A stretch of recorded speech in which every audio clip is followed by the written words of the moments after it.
Hi. So, how are your sales this year? Are they up? Are they down? Are they just holding steady? Well, today we have a sales shark on, and his name is Randy Chafee. And Randy is both doing in-person sales as well as virtual sales. And we're going to talk about the pretty much the pivot, as they say, and how to do that. So let's get into the show.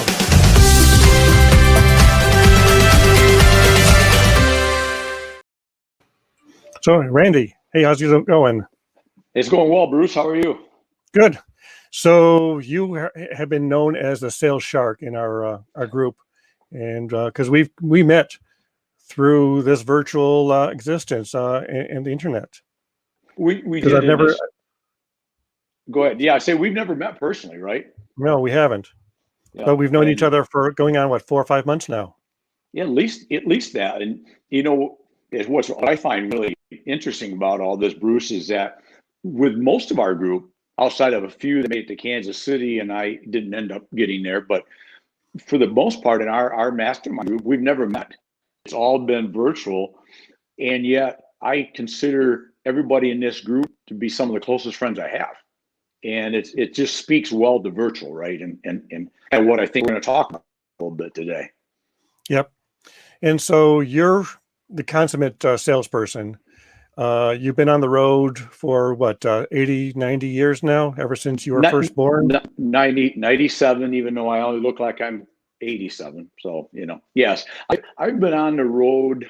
I would say that the word constant road warrior probably fits me. I mean, that's my life for until, and I can tell you the story about it if you like, but it's starting in March 17th was the pivot point.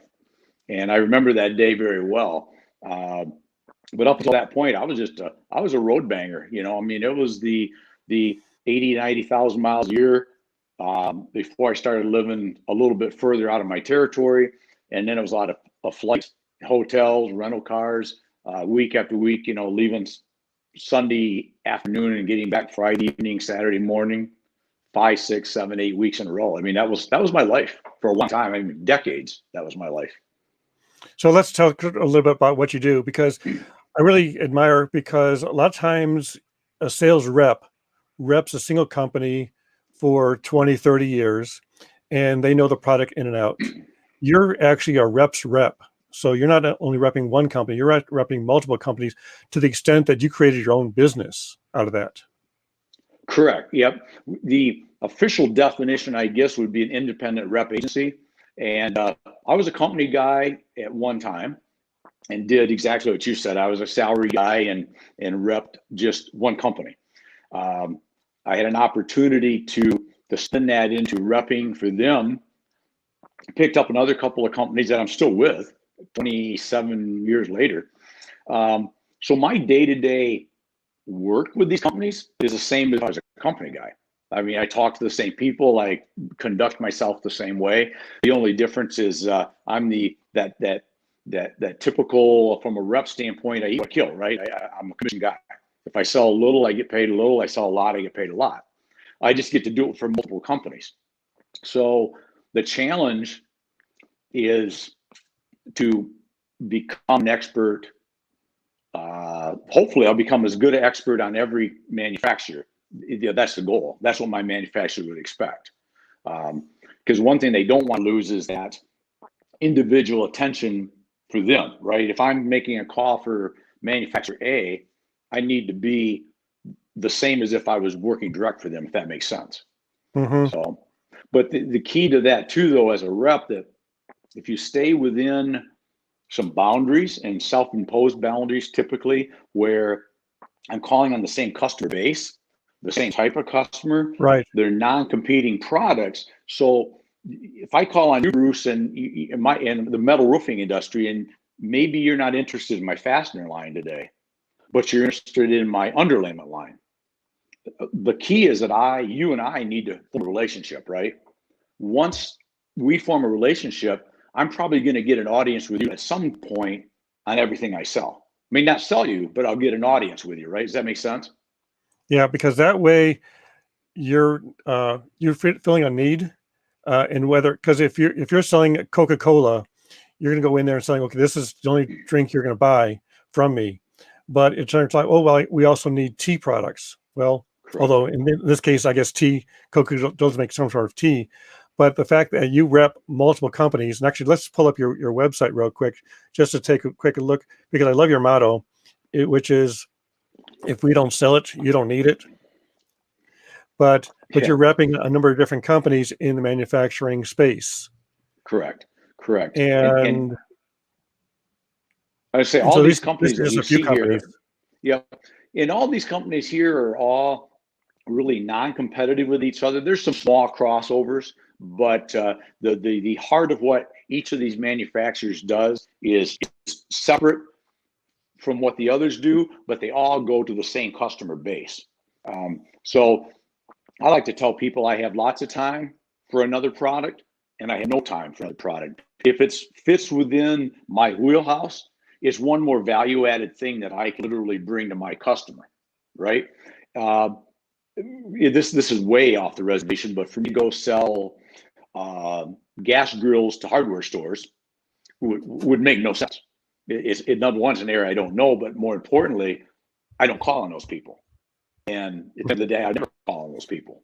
So it's a matter from my standpoint of I have to, and I made a few mistakes in my career doing this. Or I've picked up a line. You do it more when you're a young agent or a young rep, when you're not making any money. And if I can get $12 from these people a month, I'm like happy, so you start picking up things that maybe don't make sense, right? But as you get a little older, a little smarter, and business is going well, you have to be very selective with new products that come to you, right? And I'm very good at saying no. Probably not as good. My wife, the Dixie chick who runs my office, would say I don't always say no enough sometimes, but I enjoy part of the juice I get is building new business and taking something, because every manufacturer, my majors, that's probably 85% of my income. I had pretty much zero business when I took that territory. And so if there's somebody asked me on another deal I was on the other day, what I thought my strengths were, and probably building relationships and enjoying building business. It's just a blast. Well, that's the core of any salesperson, is building relationships, because otherwise it becomes transactional. And when I first started my business, we used to do a lot of weddings. And sure, if they had a second daughter, you'd have repeat maybe one additional client. But most of the time, it's like you get married once. And if you get married twice, you're not going to hire the same video company again the second time, because if it didn't work out, you're not going to go down the same path. So a lot of our work in the beginning was was one-time client, and then we based it on referrals. But it wasn't a lot of repeats. So with you, you're working on the repeat clients as well as the referrals. Yeah, exactly. And a lot of it's repeat, because everything I do is I may help some of my downstream customers, my customers with an end user occasionally, or talk to them on their behalf. But everything I do is B2B. So I'm selling more. It's really almost more program selling in a sense, because if you take one of my lines, let's take my fastener line, for example. The goal would be is we get you set up with the right pricing, the right product, and the right colors, all the things that the logistics. The goal is that it becomes a little bit autopilot at some point. Most of these people I don't take orders from. Some call me with an order, but most of it goes into order entry. It happens. My job becomes training. And I'm really, I like to look at it at a higher level than some people might, but of maintaining, because, there's really two, as you know, Bruce, there's two things. You're either prospecting for new business or you're maintaining old business. And different people have different rules of thumb on that. I don't know that I could give you this as a concrete number, but I'm going to tell you, I feel like I'm around 60% of my time is maintaining, because you don't want to lose. I don't want to be chasing customer B and forget customer A Well, then the good news, I got customer B, but I screwed up and forgot about customer A. Now I lost customer A. At minimum, if they're the same volume, I'm only equal again, right? I haven't grown. And what if customer A is twice the size of customer B? So to me, it's very important to never. So I guess what I would say with that, always look for prospecting, always looking for new business. I'm passively aggressive, and that's my approach with that. But never do I lose sight of that. But if I've got 2 calls to take right this minute, always will be with the existing customer, because they are for sure, they are with me. So with your Customer B business, may or may not. yeah. So and that's really important, because it takes 80% more time to get new business than retain the old business. So that when you do sell the product and turn it over to the manufacturer to actually fulfill the execution of delivery, and you're moving on, but you still maintain that contact with them to make sure the order goes well, because you're the one who brought them on board. Oh, absolutely. I'm the one that brought them on board. I feel a massive loyalty to them, because let's face it, everything I sell, they can buy something similar, right? I mean, there's nothing that I sell that they can't. I happen to feel everything I sell is the best, right? But with that said, they can still buy anything I sell, and it still will work for them. So they're really buying me. They're putting a lot of faith into what I tell them, a lot of faith that I'm going to take care of them. And so my manufacturers, I'm blessed. I really can, kind of like the F-14s or whatever, the technology, you can shoot and forget, right? They shoot the missile at and forget. I can do that. Most of my manufacturers, because they're that good, but I still don't want to do that, because at the end of the day, the first thing I ask these customers in some sort of way, whether it's direct words or not direct words, is like my website is, I buy from Randy, right? So Bruce, you buy from Randy. That means I have a responsibility regardless. There it is. I have a responsibility more than anybody else in the manufacturer to make sure you get what I told you you'd get. And so I stay pretty close to that stuff. But having good manufacturers with great customer service is massively helpful to a guy like me, because with all that said, I literally can't follow every order. I mean, it's literally impossible. So I'd never do anything but that. So, but if it's hot, if it's a brand new customer, for example, brand new customer, I'm always on that one. I walk every order through. I make notes on my phone to call. Did you get it? Did it ship? Because you never want to have issues, but you'll always have issues someday. That's just business. Having an issue when we have a long-term relationship, you forgive me pretty quickly. Mm-hmm. Having an issue on the first order, not so much, right? Yeah, so that's important to me. So what mechanism or how do you keep track of all your customers? Is it a piece of paper with a big list? Is it a database? Is it a CRM? No, I actually have looked into CRMs before, but I'm a little, I take my old school road warrior label a little serious, apparently. I have become very adept at using my calendar, my iPhone, and my reminders. So I have a system where everything gets touched and moved. It never leaves my phone. So that means that I took an order from you today. I will put some different notes depending on what the lead time would be in different situations.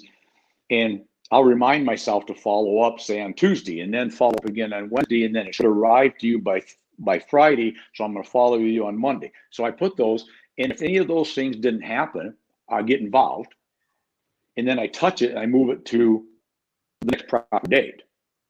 And I do that with following that up. And I do that if you was a potential customer and I said, I'm going to send you a sample. Mm-hmm. If I follow up and no sample is going to get to you on Friday, then I'm going to put a note on Monday, say, look at my schedule, and I might plug it in at 10 a.m. Friday, or I mean Monday, right? Right. Well, that doesn't mean that, because one thing I have on my calendar is I have 3 things in my calendar every day, and one of them in the morning is adapt, because in the evening I prepare. I prepare every day the night before, at minimum, sometimes a week or 2 weeks, but I always prepare for tomorrow tonight. But I also know that in my world is pretty fast paced. as many is, that doesn't mean that everything's not going to go to hell tomorrow morning, right?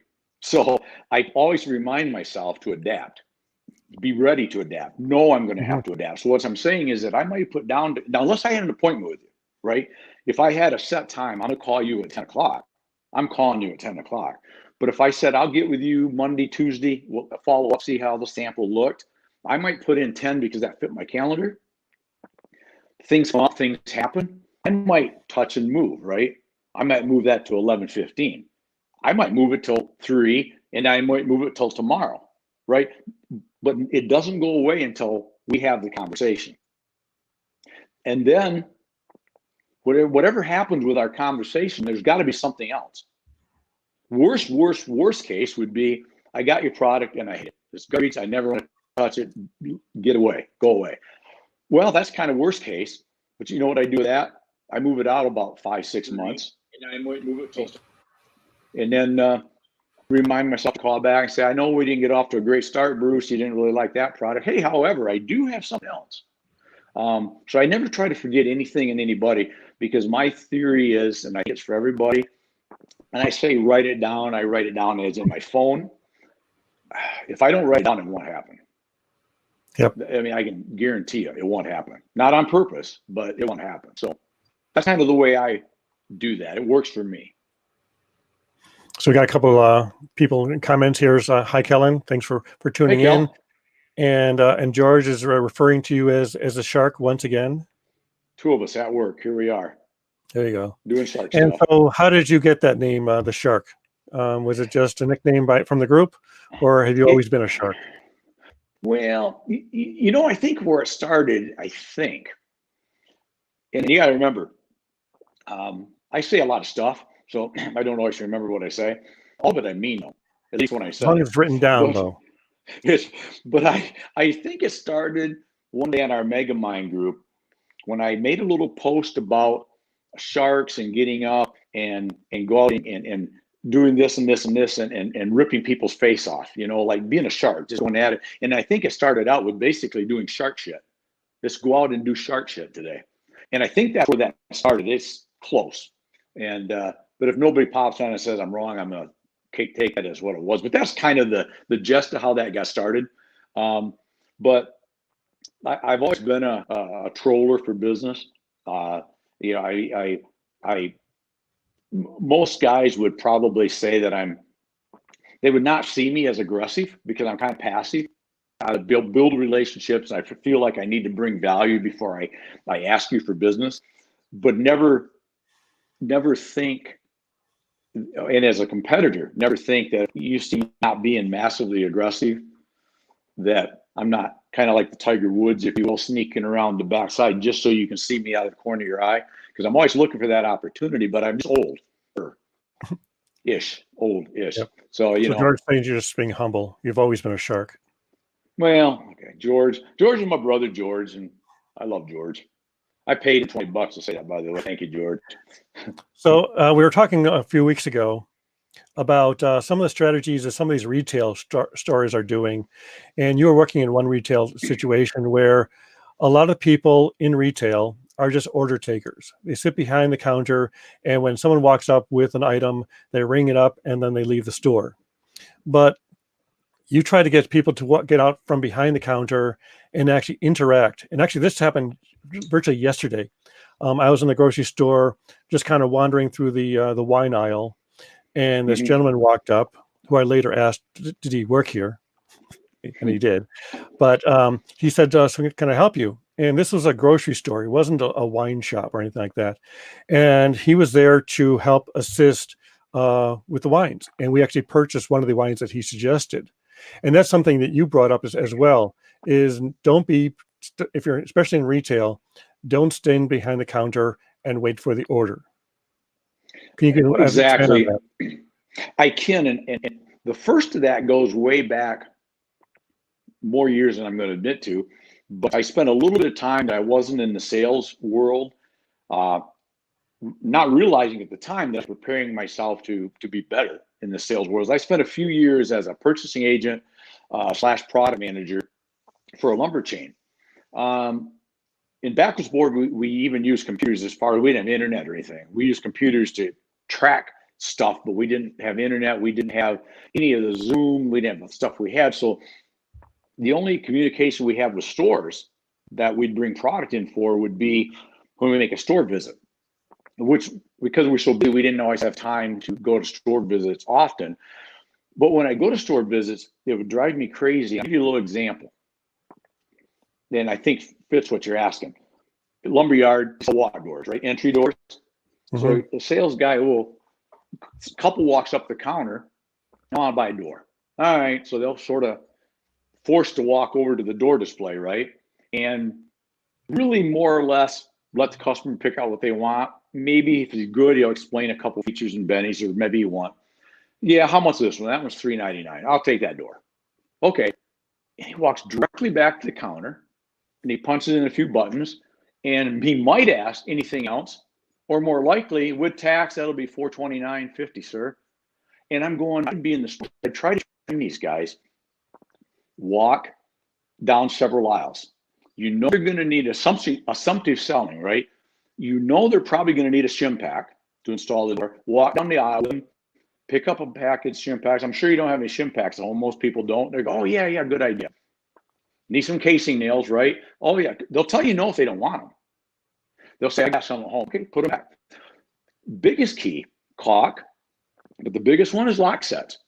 They're buying a brand new door. Walk them down the lock set aisle and show them, what do you think? Do you think polished brass, nickel? What do you think would look the best on your house, ma'am? And they start looking. They may not have even thought about buying a new lock set, but now all of a sudden they are. And if you can take that $399 door that as a lumberyard you might be making 20 points on, and get another $150 of stuff you're making 150 points on, all of a sudden that's a good sale. And so when I say retail, I love retail people, because at the end of the day, all my product is sold at some point through retail. Even if it's a contractor on a job site, I still look at that as a semi-retail transaction, right? It drives me nuts that we, as salespeople, many of us don't ask that extra 2 or 3 or 4 questions. And we're not only doing a disservice to ourselves if we earn commission, we're doing a disservice to our company that we work for. And at the end of the day, we're doing a disservice to that customer, because if that salesman didn't do all those things I just said, mm-hmm. The customer gets home, he's mad now because he realizes, I don't have any nails. I don't have any caulk. What's he do? He goes to the local Ace Hardware and gives them the 70, 80% margin stuff. And he's still irritated with me, the sales guy, because I didn't make sure he had all he needed, if that makes sense. Right. So they're either going to have to make a separate trip back to you, or else remember on the way home and stop somewhere else. Right. And you've lost that upsell. Exactly. And it's all about the upsell. And but again, that's I've seen that way back. I used to try to train that when I'd go into stores. The problem is that I didn't have enough time on those store visits to really, mm-hmm. Get into the weeds, if you will, unfortunately. But that was my first experience with those sort of things. You just got to be always looking for the opportunities. But if you look at the opportunities from the standpoint, we've talked about this on our Megamind group before. But if we come at the customer with value at whatever level you're at, whether you're at wholesale, manufacturing level, retail level, we should be thankful that customer's there. And yep. How can we assist them, right? And if we assist them in getting what they need, at the end of the day, we get what we need, kind of a Zig Ziglar-ism, right? Yep. And so George is asking, what are we doing now that we weren't doing in January? Oh, hey, George, big difference is this type of thing. When March 17th, I told you the date, that was the date that I had to figure out I needed to do something differently in the way I just didn't know it was going to last this long, and now maybe semi forever. And we'll go back to some more travel. I don't feel this can exist forever. And I do some more travel now than I did, but I'm finding that virtual Zoom meetings, video, in January, George, I would have thought you were nuts if you said if you send this guy an email, do a video with it. I go, what do you mean do a video with it? I don't know how to do that. How do you get a video on an email, right? Now I know how to do that. Probably 75% of the texts and emails I send a day are with some sort of a text or a video with it. Do a lot of Zoom meetings with customers. As we do more and more of these sort of events like this, you can be in front of your customer more, I found, being at home more than when I was on the road. Because if I'm on the road, even if I leave early, and I mean, I have no problem getting up and getting at it. Don't like it, but I have no problem doing it. If I'm going into Columbus, Ohio from Fort Myers, Florida, I'm still not going to be in my car till 10 o'clock in Columbus, right? Which means that I may have a lunch meeting, I may have a mid-afternoon, and I may have a dinner meeting. That's about all I'm going to get. In that same period of time, sitting here in my office at home, I can have 20, 30 customer touches with things like this, with Zoom meetings, with nothing more than the other day I sent a quote to a customer, for example, in an email. PDF's attached, but I printed off the copy first, highlighted the one item I really know they're most interested in. I did like 30 seconds. I can't remember who it was now, but Bruce, attached his quote right here, third item down, is the item that we talked about. This is what's going to be probably 80% of your business, right? Yep. I'm going to give you a call tomorrow. Make sure you got this, and let's chat then. And all of a sudden, I got a call like 10 minutes later. Nobody had ever done that. Nobody had ever done that to them, ever. And another little example, because I see our fearless leader of Megavines popped up there, Eric Bam. We talk about text. You could be so omnipresent with text, videos, emails. I text a lot, and like I said, like the other day, it's maybe corny to people that don't do it, but I'm a little weird anyway. I was went to get some late lunch for Dixie and I, my wife / business manager, and so I'm sitting at the bar and having a glass of Cabernet as I wait for our salads to come, right? And I think about a buddy of mine in Montana, not too far from our friend Alan, and good young man. I've done a little work with him in the past. He does some business with me, and I just wanted him to know I was thinking about it. So I just picked up my phone, grabbed my glass of wine, because he likes red wine, and I took a picture of the red wine, didn't say a word, set wine down in front of the camera, and I did this for the I love you. I didn't say a word. Just looked at the camera for like 3 seconds.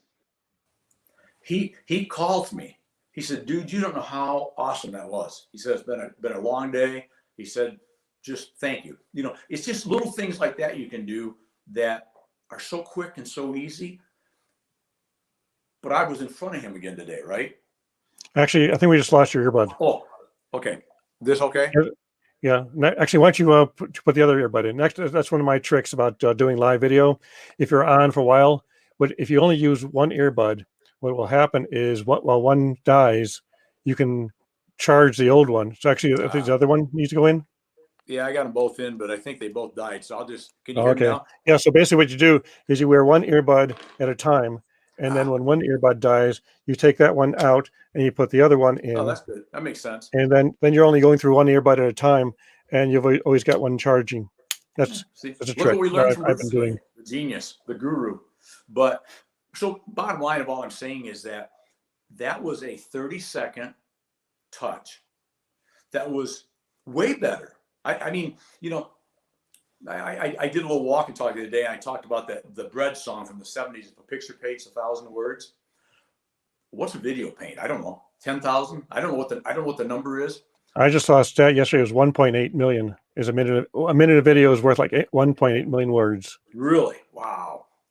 Because you've got visual as well as voice and touch and feeling, and you see the intonation, and it's more than just words. Exactly. And so think of that, and I try to remind myself, I could have sent him a text. Hey, brother, having a glass of wine. Hope's all well. Thanks for all you do. I love you, man. That's nice.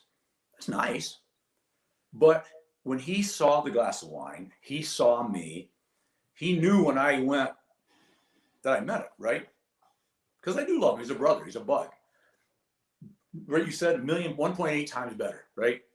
And so I think, how many times a day do we as sales guys, and that's a thing that I worry about our profession a little bit, is that we get lazy with this. We get home, because I'm a big believer that, I mean, of course, I knew I was going to be on your show today, and I've done a few videos this morning, so I got one of my agency shirts on. But I believe when you're working from home, you still got to practice this: get up, dress up, show up. You still have to be. If I'm going to talk to you as a customer on a Zoom or a text or a video, however we do that virtually, you need to hear and see me as if I just walked in the door. Right. And I had a customer in New York State, brand new customer, just getting started in the metal roofing industry. We chatted numerous times. I started sending him text videos. He started sending them back, which is kind of cool. And first time I called him in person when I made a trip out there a few months ago, kind of in between surges of whatever. And when I walked up, he looked up, he says, "Randy." I said, "Anthony." And we'd never met before. And if you and I showed up together in an airport, we'd know each other across the airport, right? Yep. We'd Bruce, right? Because that's the beauty of, you don't have to start. That was not even a warm call when I went to see him. That was an already hot call because we were already friends. I mean, he sent me a text when he's out canoeing. I mean, we're already buds. Like, it fast paces that relationship way faster. Because in my old world days, my first call would have been, "Hey, is Anthony in?" "Oh, I'm Anthony." "Oh, hey, I'm Randy." And you just start that whole process, and it would take 2, 3, 4 more visits over 5 months before where we got that very day I was there. So it's a real force multiplier. And that's what I love about it, is that it helps me as a rep to multiply my persona, if you will, because there's certain things that I bring to the table from my agency that nobody else can, just because I've been doing it forever. That's not bragging. It's just, it is what it is. I can answer questions just like that. So the more I can put myself in those positions, I just think the better it is for the agency. So it's a massive force multiplier. Yeah, I love that. Actually, I had to put it up there. I love that term.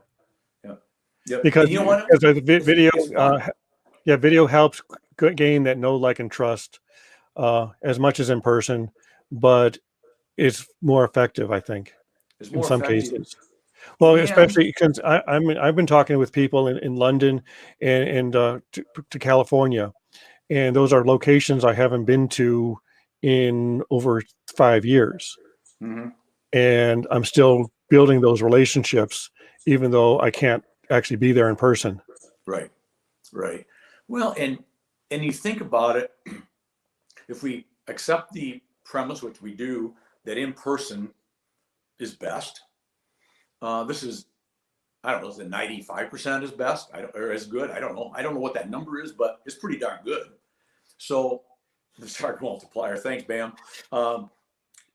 But in my world, I cover, depending, some products, 12 states, some 16. I'm bringing the product nationally right now, but I'll be using some other reps. So I'm not doing all that traveling. But the point is, even if I'm traveling hard, I might see you every 6 weeks in person, every 8 weeks. I can see you every day. I can see you 3 times a day, because every day, and it's non-intrusive. And that's what I like about it too, is when I post a Facebook post, I post a LinkedIn post, whatever, I'm still talking to you, Bruce, right? But totally unintrusive. You don't have to talk to me if you don't want to, as in you don't have to look at it, but you can if you want. But even if you don't look at it and you notice it's there's that Randy dude again, and he's got something to say. That's why I do so many, I make it a key. And if anybody that watches this at some point in time that does what I do, man, you got to share your customer stuff.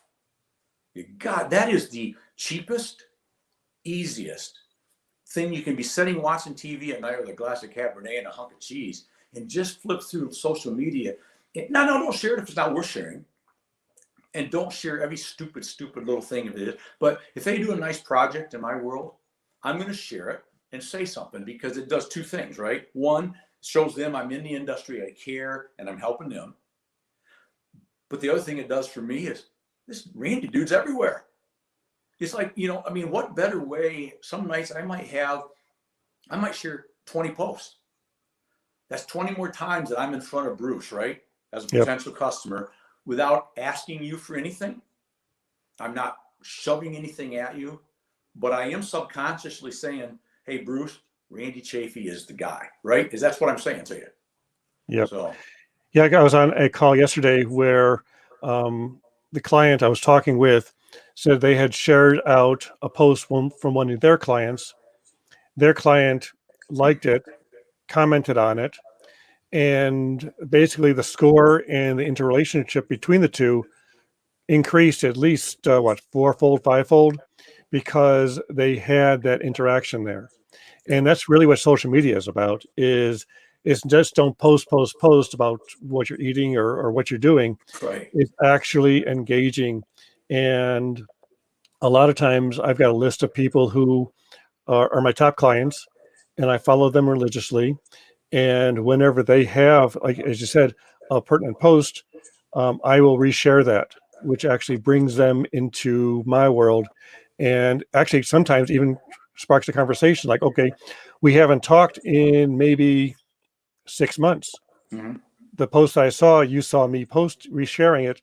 Now you're reaching out to me, like, thank you so much. I can then reach out and start up that conversation.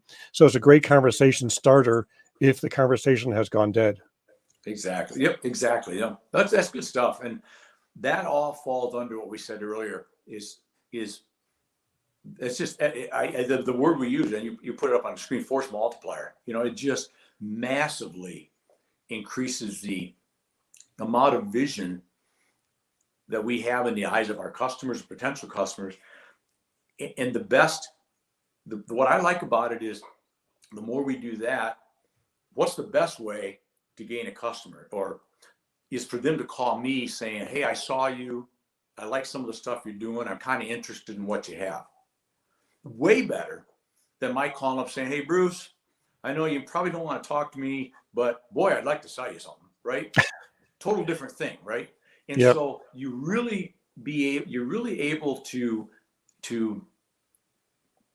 it's a passive, I call it a passive aggressive, because I'm very aggressive about doing what I do, but I like to do it in a way because I want your business. And this may sound odd, and I'm not sure I'm going to say this the right way. I haven't thought about this, so I'm making this up. If it's good, we're going to print this. But I want your business only if you want to do business with me. Because if you don't, it's only an order. And I'll take an order, but it's only an order. It only becomes a relationship in true business, or true business, if we build a relationship where you want to do business with me, right? And so I'm always on the search for long-term business relationships, not just an order. Now, I understand you got to have the first order to prove what you can do, and I get all that part, but just getting that first order from a customer, a lot of sales guys, young guys, older guys that's been doing it, understand it. I'm in. I got an order. You haven't done much yet, because you've got to get the order, produce it and ship it, collect for it, and have the customer want to give you another one, right? The old rinse and repeat theory, right? And until that happens on a regular basis, and until you become their guy, all you have is an order. You don't have a customer, or a customer friend, as I like to refer to them as. Yep. Well, Eric's got a couple comments here, how you've totally changed your attitude and up your game. And also that I understand you're opening advertising in a new format called newspaper. I'm not really sure what that is. Advertising in newspapers. I'm not sure that is. I'm not sure Bring what that me is. back on that one. that might have been a Cabernet late night chat that we had one night. Who knows what we said?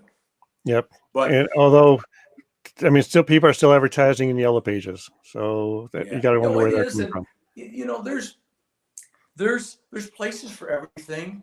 And, you know, the thing I'm finding is, and I like trade shows, kind of. And I know our brother friend on here, Brian Monahan, you know, he's been making some major changes because he's in the event business, right? And that's a hurt when you don't have trade shows. From my personal standpoint, I just had another one.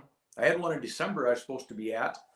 As a matter of fact, give a shout out to Kellen and Michelle's show, Kennedy Speaking, one of our other couple of Megamind friends. I'm going to be on their show on the 9th of December. And we had it all planned. I already had a room. I was going to be overlooking the city of Cincinnati with the bridges. I mean, it's going to be great, right?